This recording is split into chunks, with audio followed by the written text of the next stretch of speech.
Forget gurus. Forget anyone claiming to be an online business expert without going through the challenges of entrepreneurship themselves. The Real Money, Real Business podcast is here to prove the best insights in online business comes from your fellow online business builders. We dig into stories of entrepreneurs selling their business on the Empire Flippers marketplace so that you can learn how they made their business profitable, how they overcame obstacles, and what lessons they learned in their online journey. If you want to take your business and your knowledge to the next level, you've come to the right podcast. Let's get started.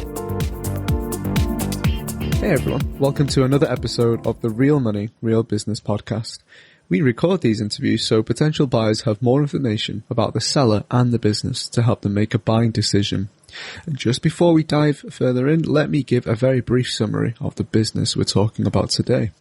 Today's listing is a SaaS business created in December 2019 in the electronics niche. The average monthly revenue for the business is $25,967, and it makes an average of $15,125 per month in net profit.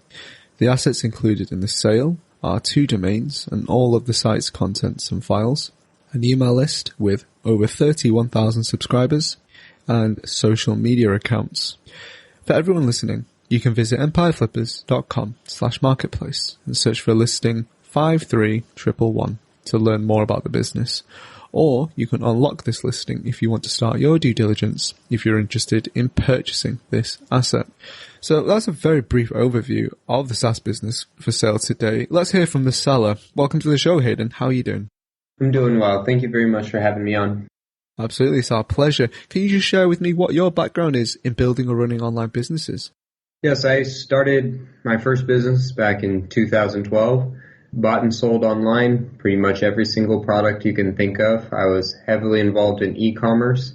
And in the last few years, I've really focused more on challenging myself and moving into the software space, heavily into design and engineering.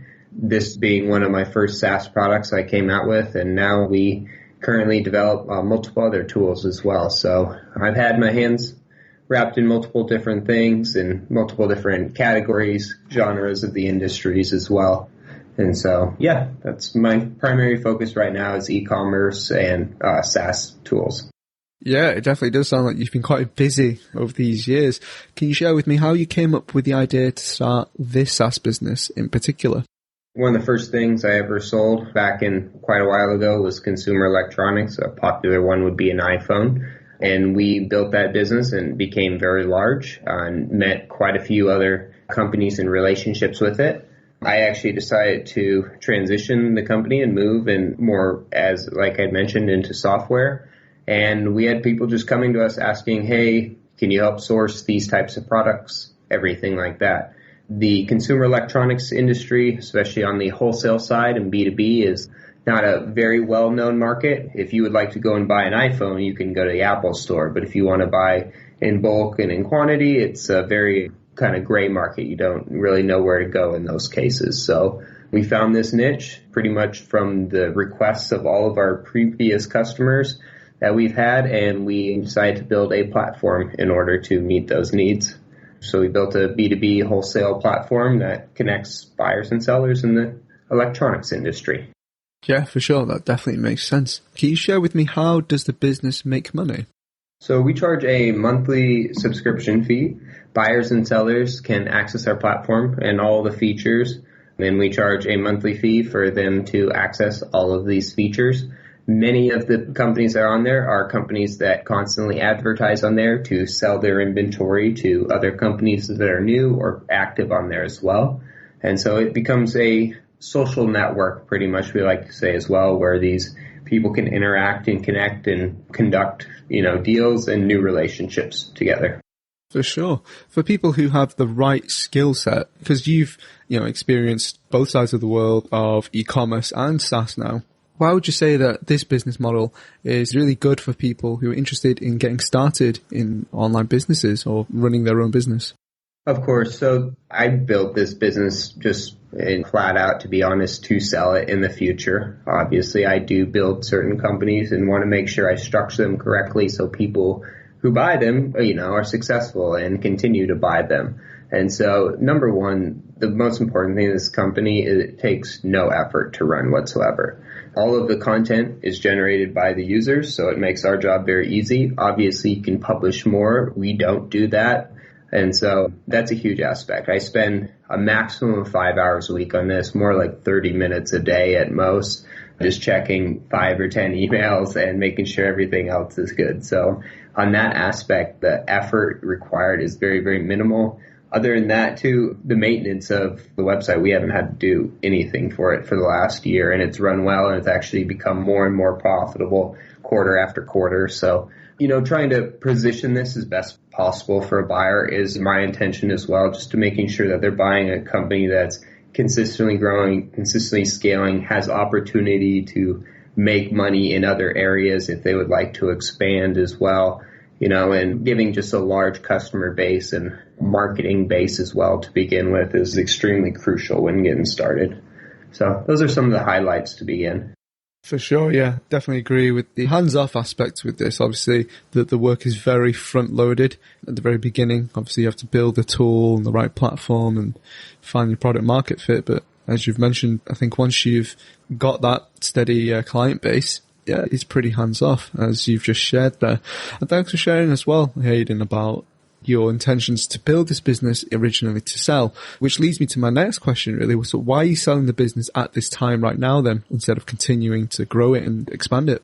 One big part is I own other companies, and one of them I own half with my brother. And I would like to put all my effort in just because there is something that's more valuable than business money and everything, and that's family.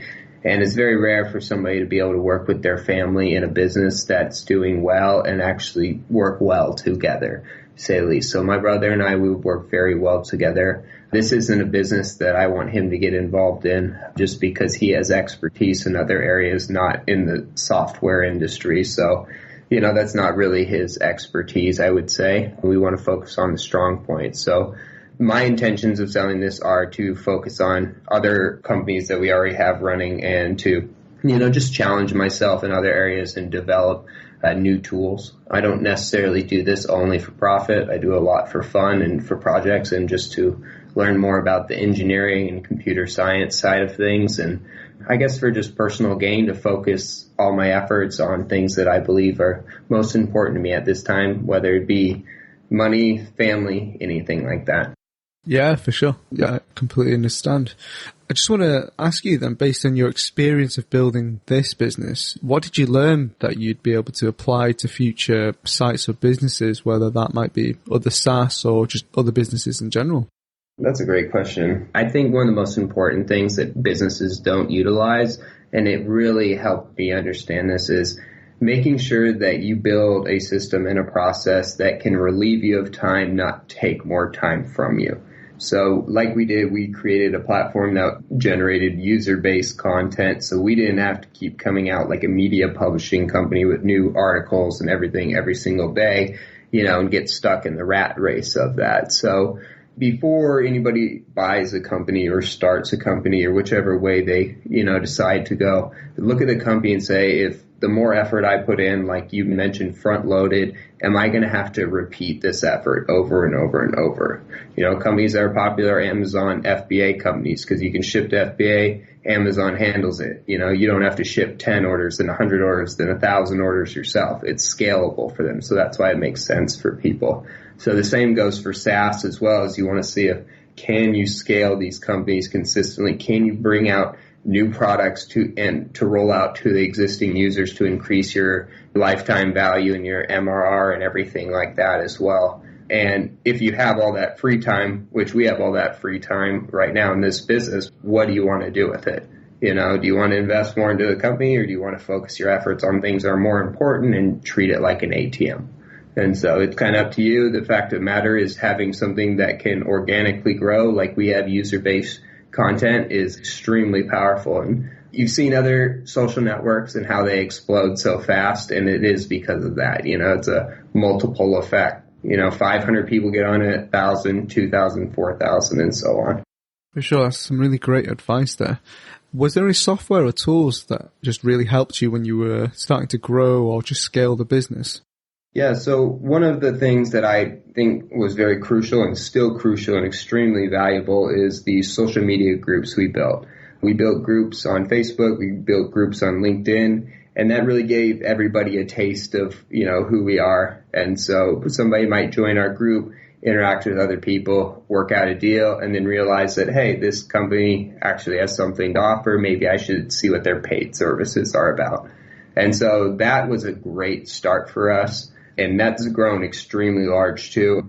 Something about me, which I kind of like slapped myself on the wrist for it, is we should be way more active on social media just because we have like groups with tens of thousands of people, thousands of followers and everything. And so that is something where I'd say if anybody were going to improve this business, definitely start right there, is having a content strategy on the social media. And so honestly, I think that was the biggest hurdle for us that we got started. We do have certain tools that allow for automation, like email marketing automation, where we made drip campaigns and everything, and people would sign up over time reading our content. So that is very powerful and always mandatory in any SaaS company as well. But truly, I believe giving people a sample of what we have to offer is the best way to start so they can see and then, take a bigger bite. For sure, yeah. As you were learning more about SaaS, were there any resources or just anything or anyone that just really inspired you as you were just skilling up in this industry?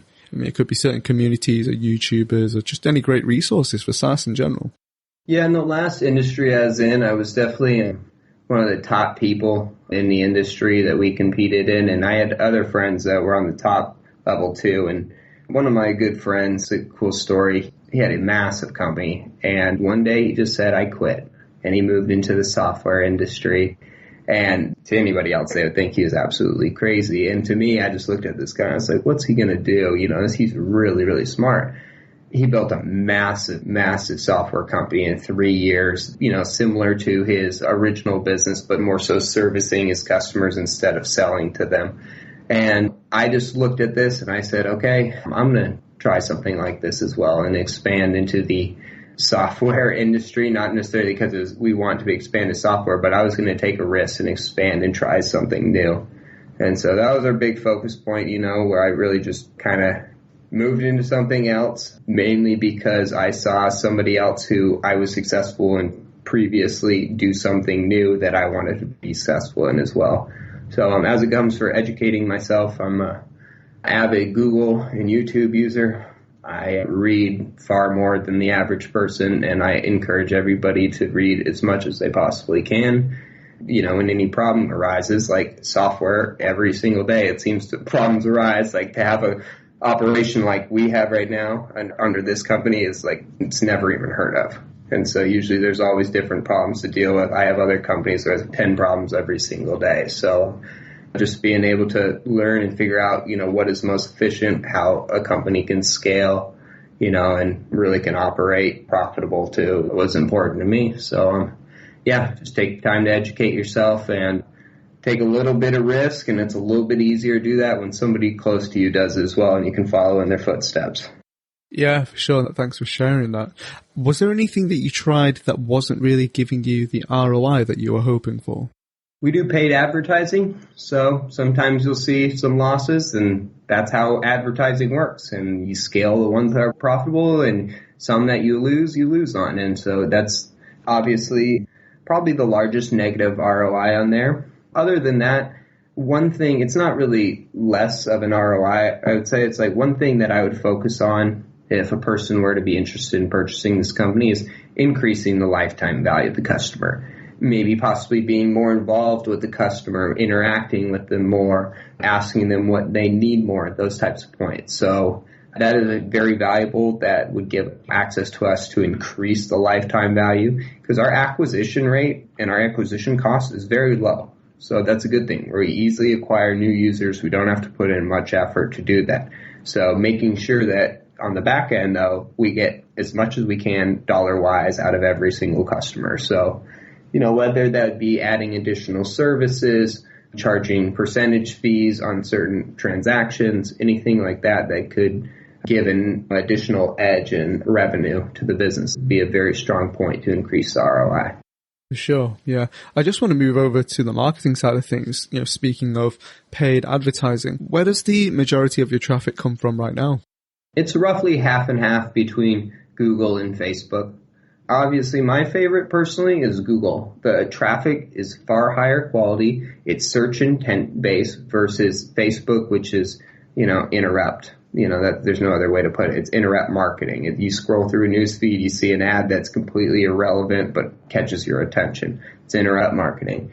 I really like Google because it's search intent based, but it can get expensive at the same time. The electronics industry is expensive, so we have a pretty fine-tuned account. We've figured out what works, what we're profitable on, what we're not, how much we can invest. So that's kind of just sits on autopilot. We check pretty much Google's recommendations at this point, see if they have any improvements they suggest.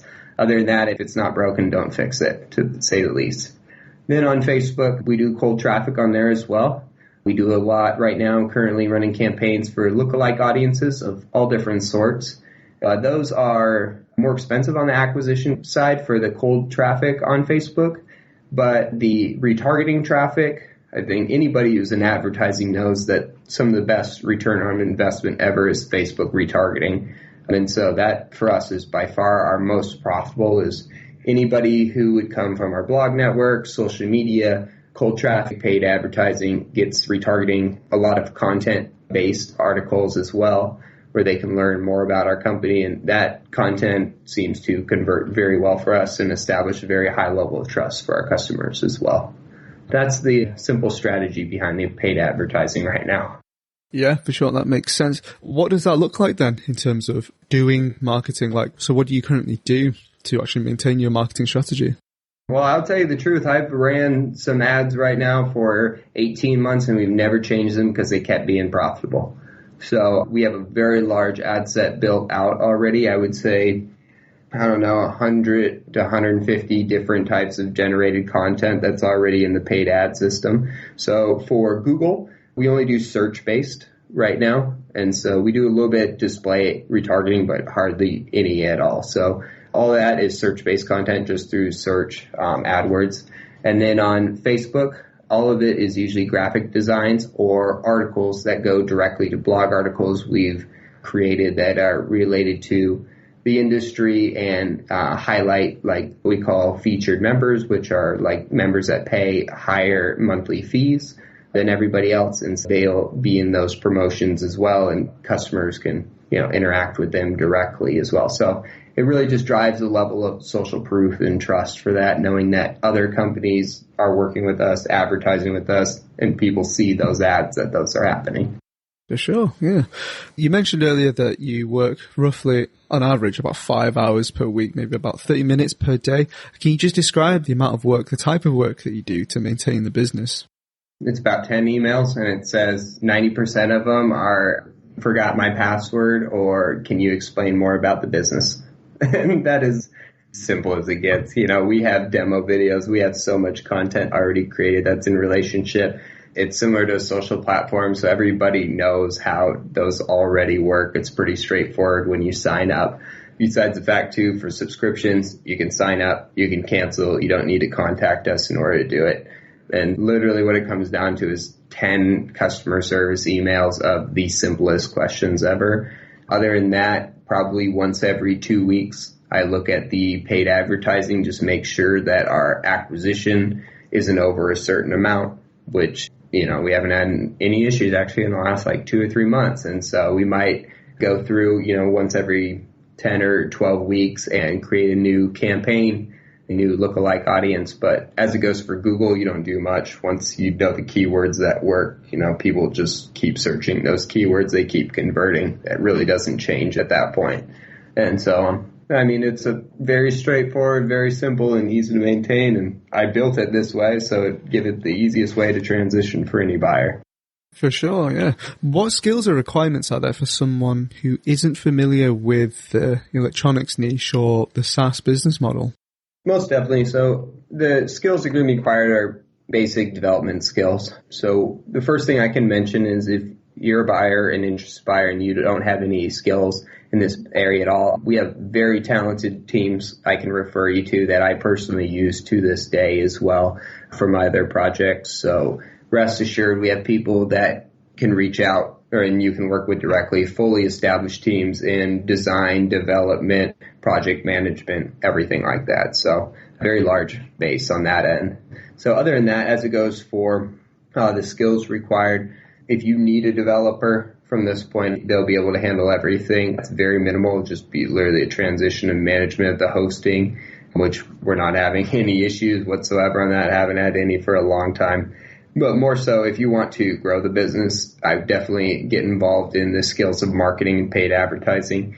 If you're not involved in paid advertising, what I might have said previously about the paid ads might not make sense and might be complicated, but relative to the scale of paid advertising these days, the things we do are very simple. And so the focus point I would say on is if you're going to be skilled at anything, it's definitely come down to marketing, because you're going to be marketing a platform that other people are going to want to market their companies on as well. So you need to be very good at interacting with people and finding new people to be on the platform. Other than that, for the development side, there's no requirement. If you're a skilled developer, it's only going to be an advantage for you. No, that's really great. Thanks for sharing that. That's definitely useful for, like you said, the people who are interested in purchasing this business to have a good idea of what skill sets is required. Previously, you mentioned some of opportunities for growth. If you did stay with the business, how else would you try to expand it? I think you mentioned before about increasing the LTV by, really digging in and understanding customers want. You've also mentioned a few social media plays as well. What else would you recommend? I believe mobile apps is huge. I believe live chat in mobile applications would be extremely crucial to a business like this, where your user base can get the quickest interaction possible with other users and what's related to their requests. I believe that's a huge point right there. One of the best things, though, I have is we have hundreds of customers that have been with us since the beginning. And honestly, the only thing I would do if you're trying to go out and say, what should I do next? I would go ask them. I would just ask them, what are you using or what do you need in your business right now? Because that's how you're going to get the best answers for anybody. And you can do this in all of our social media groups. We have tons of people that interact. I believe focusing on the social aspect and the connecting buyers and sellers in this point, that live chat is extremely important, especially on messaging mobile applications. That would be very big. Another one as well is getting involved in marketplace transactions. We deal with consumer electronics. They have a high price point. Earning revenue on every sale and transaction involved with the buyer and seller can be a huge opportunity, and that's where some of the largest companies in the world have scaled with that business model, like Amazon, eBay, Walmart, all of those guys. So those are the main aspects that I would focus on. For sure. What would you say are some of the biggest risks with this business that a buyer should be aware of? So the one thing you need to make sure is you continue to maintain the growth of the customer. So a lot of people might want to come into the business and they'll be like, hey, we're spending ads on this. Let's make this more profitable. Let's just shut off the ads. So that pretty much cuts off the current of any water that's going anywhere and ends up being a drought for everybody at that point. So a lot of people are going to come in with I would hope that a buyer would come in with the intentions of scaling up the paid advertising and the social media to bring that reach, to bring the current customers even more business, which will greatly increase the lifetime value, let alone attract more customers with a better experience for each one of them. Yeah, the risk is, I believe at this point, is being too greedy with the gross revenue line and not investing correctly into advertising and, curating new users and new business for the companies. The cool thing is buyers and sellers will be around forever and new ones will come and go all of the time for companies. And it is our responsibility to maintain those new interactions and new transactions, those old customers as well, to bring them new customers. So focusing and maintaining the marketing aspect, which we do through paid advertising. Again, we focus this from the buyer perspective. What's the easiest way to scale a company? Well, have proven results for paid ads that consistently work, or month after month after month. That's like the easiest way to grow a company without having to go post on social media and create new content every single day. So those are my focal points that I think are extremely important for any new buyer to come on to make sure that they maintain the growth rate and increase the value of every customer quarter after quarter. Yeah, that's some really great insight. I think that's some really valuable knowledge there for the right buyer who comes along and picks up this business. There's just the last few questions from me here, Hayden. How much support are you offering buyers? Anything they need. This will be a very straightforward process. I will walk you through step by step. The best thing we can do, obviously, is get on phone calls and video and to make sure we record the process as well. But, I want to make sure that any buyer has the smoothest transition possible. We've focused from the beginning of this on the buyer to acquire this company. So anything they need at this point to have better understanding and to operate the business more efficient, we're willing to help them out with. Great to hear. Are you willing to commit to a non-compete? Yes. And are you open to negotiating something like an earn-out, like seller financing? At this time, with the price point, we're looking for a full cash offer. Okay, great to know. Last question from me then. If you put yourself in the shoes of a buyer, why would you say that this is a business worth buying? The simplicity of the workflow is the most important point. As any buyer who's going to come in and buy a company of this size, let alone have this much money invested, you need to make sure that your time is valued higher than all of this. And so in order to do that, you need to make sure you purchase assets that generate significant amount of revenue for you to make it worth your time, yet don't take all of that time away from you. This is a type of business where you could get a part-time manager involved or a full-time manager to scale the company and be completely obsolete and focus directly on the recurring revenue of the company. The greatest thing about recurring revenue is every morning you get paid and then you make the decisions about what you should do with your day versus everybody tries to, make decisions about what they should do with their day, hoping to get paid by the end of it or somewhere in between. So that would be my advice to begin with, or one of the most important things to begin with is the workflow involved. Second thing as well, everybody knows that B2B SaaS businesses can be some of the most profitable because, number one, companies constantly use the material in order to maintain their businesses. Number two as well, they usually spend more because they have a larger network, more employees, more people involved with that. So introducing new services to these companies who already pay for our current services, who already are, have been vetted and verified that they're willing to pay for other services as well, and that they're active in the industry. That's a very valuable standpoint. So it'd be great if some buyer has other tools already involved in other companies that they could just add on and sell to our customers as well. That would be incredibly valuable, let alone investing more into the company and growing it or using just the profits to scale from that point. But most important thing is the fact that this workload is so minimal to the buyer that they can actually think about all those opportunities I've just presented and, make the best decision, with the time that they've been granted. That's definitely great advice there. Is there anything you'd like to share that you think I might have missed? At this point, we've gone over pretty much everything. I would strongly encourage if any buyer is interested at this time to, not rush the process or anything. Feel free to give me a call and read over it and make sure it's the best decision for you.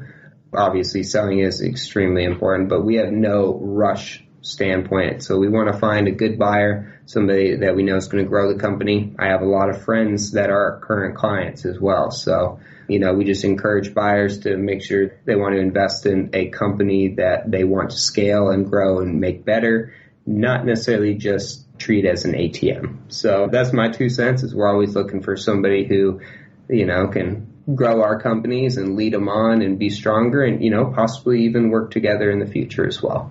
That's really great to hear. Hayden, thank you so much for joining me on today's podcast episode, and I really hope to hear and see your business getting sold to the right buyer in the very near future. Perfect. Thank you very much for having me. I enjoyed this. All right, everyone. Thanks for listening.